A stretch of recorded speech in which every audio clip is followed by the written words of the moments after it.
Psicopatas do cotidiano, como reconhecer, como conviver, como se proteger. Katia Meckler. Perturbados e perturbadores. Basta olhar ao redor para reconhecer que há pessoas, e não são poucas, de difícil convívio. Com muita sorte, não fazemos parte desse grupo. É bem provável que a maioria de nós não preencha os requisitos para um diagnóstico psiquiátrico, levando-se em conta características incômodas, disfuncionais ou desadaptativas, pois isso tudo faz parte do pacote existencial humano. Somos multifacetados e nos expressamos de forma construtiva e destrutiva, em maior ou menor grau, em diferentes períodos e etapas da vida.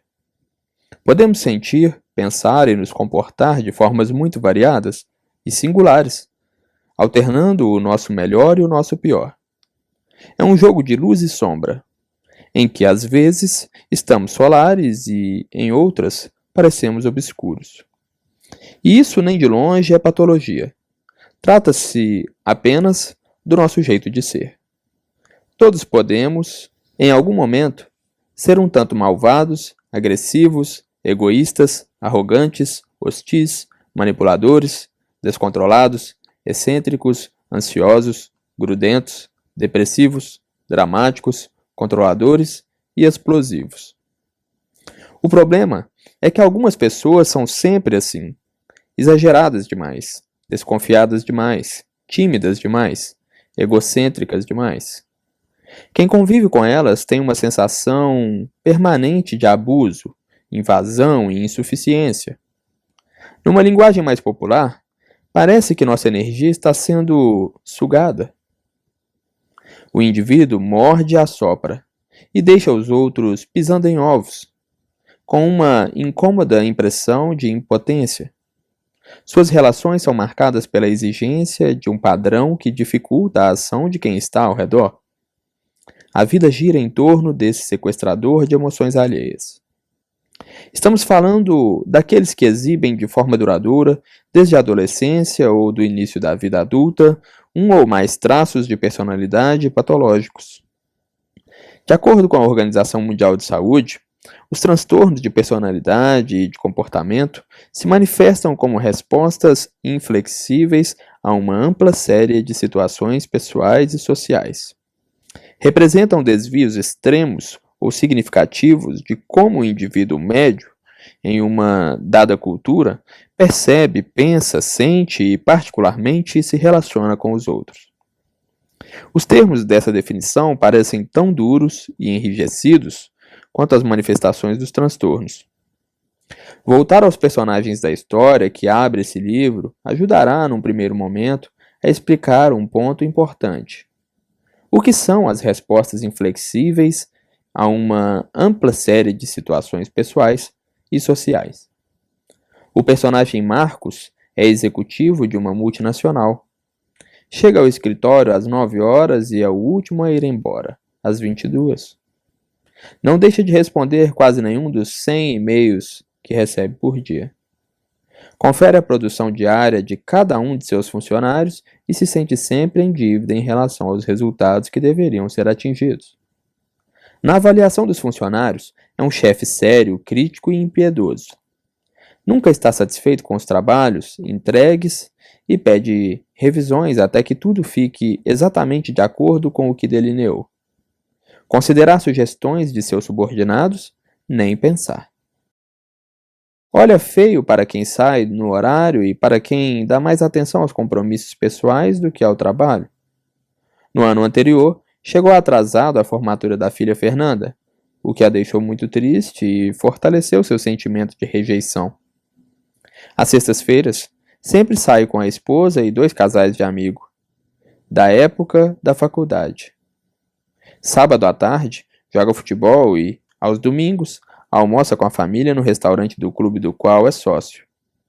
Costuma ser reclamão e crítico.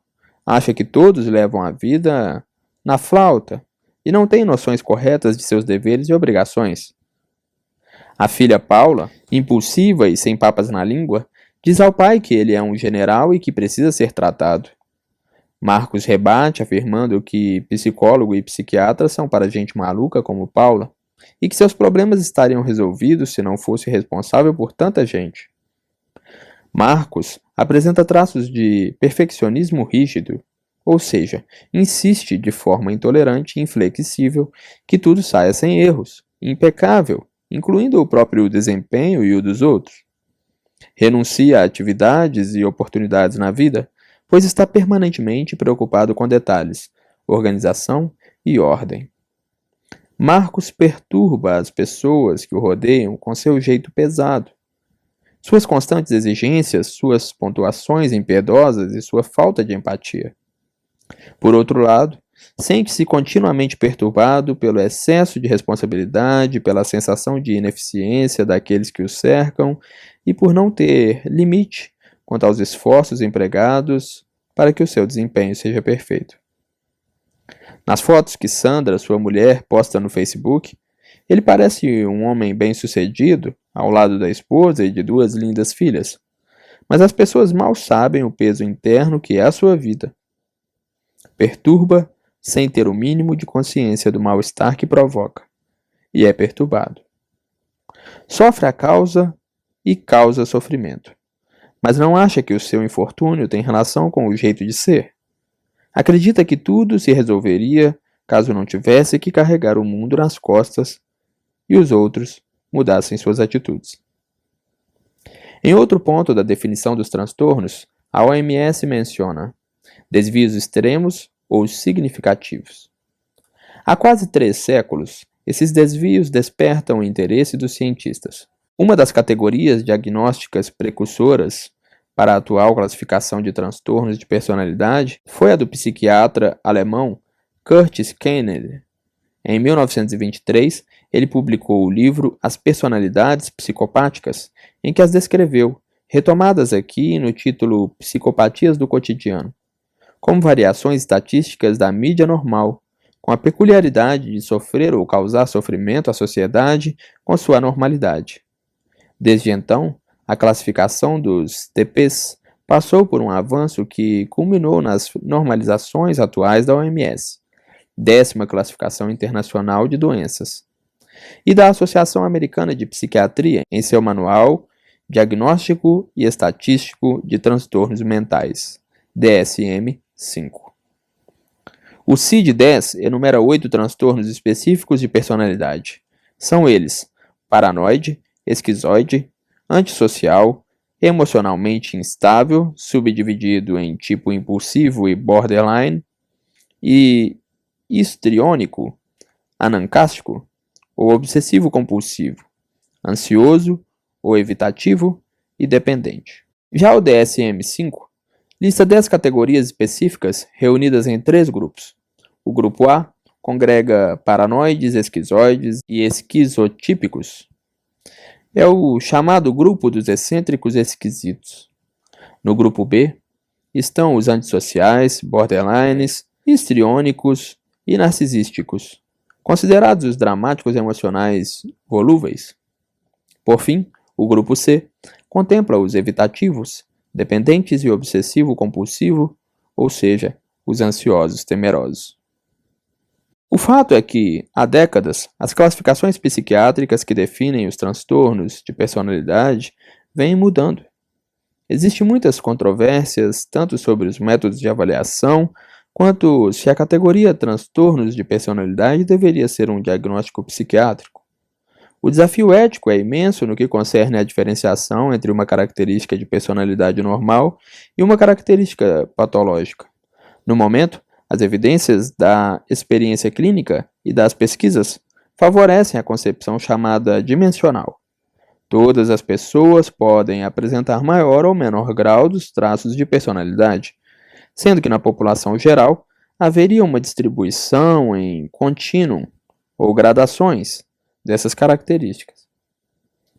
Com base nesse pressuposto, o DSM-5, lançado em 2014, introduziu um modelo alternativo, com o intuito de incluir a abordagem dimensional, permitindo dessa forma o estabelecimento de diagnósticos de transtornos de personalidade a partir do espectro da dimensão de 25 traços, que envolvem 5 domínios amplos de variação mal adaptativas: afetividade negativa, distanciamento, antagonismo, desinibição e psicoticismo.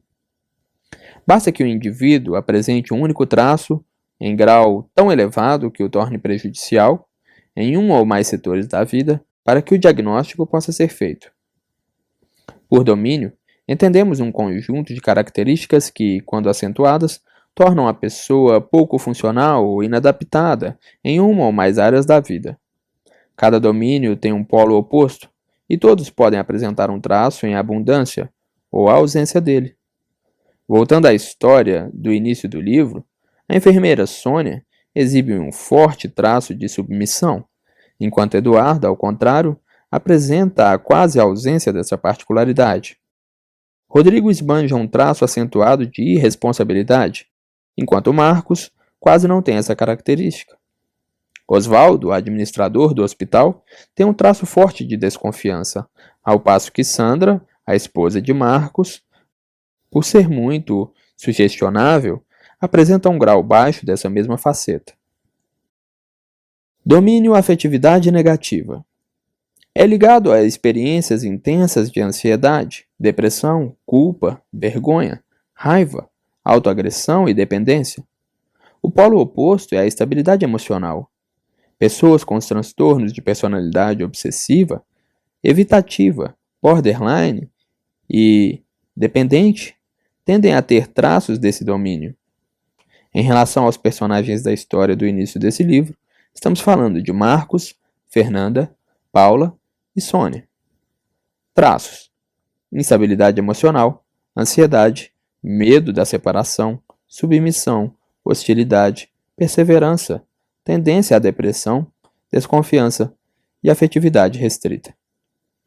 Domínio e distanciamento. Como o nome indica, trata basicamente da dificuldade de manter relações interpessoais e de expressar afeto e sentir prazer. O polo oposto é a extroversão. Pessoas com os transtornos de personalidade esquizoide, esquizotípica, evitativa e paranoide tendem a ter traços nesse domínio. Na história inicial, essas facetas aparecem em Ronaldo, Luz do Sol, Paula e Osvaldo. Traços: retraimento, evitação da intimidade, anedonia, tendência à depressão, efetividade restrita e desconfiança. Domínio antagonismo. Está relacionado a uma predisposição à animosidade, à arrogância e à falta de compaixão. O polo oposto é a afabilidade. Pessoas com os transtornos de personalidade narcisista, antissocial e histriônica tendem a ter traços desse domínio. São facetas de Eduardo, Rodrigo e Sandra. Traços: manipulação, desonestidade, grandiosidade, busca de atenção, insensibilidade e hostilidade. Domínio desinibição. É o domínio da impulsividade, da irresponsabilidade e do prazer imediatista. O polo oposto é a meticulosidade. Pessoas com transtorno de personalidade antissocial, borderline e histriônica tendem a ter traços desse domínio. Também seriam características de Eduardo, Rodrigo e Sandra. Traços: irresponsabilidade, impulsividade, distratibilidade, exposição a riscos e ausência de perfeccionismo rígido. Domínio psicoticismo.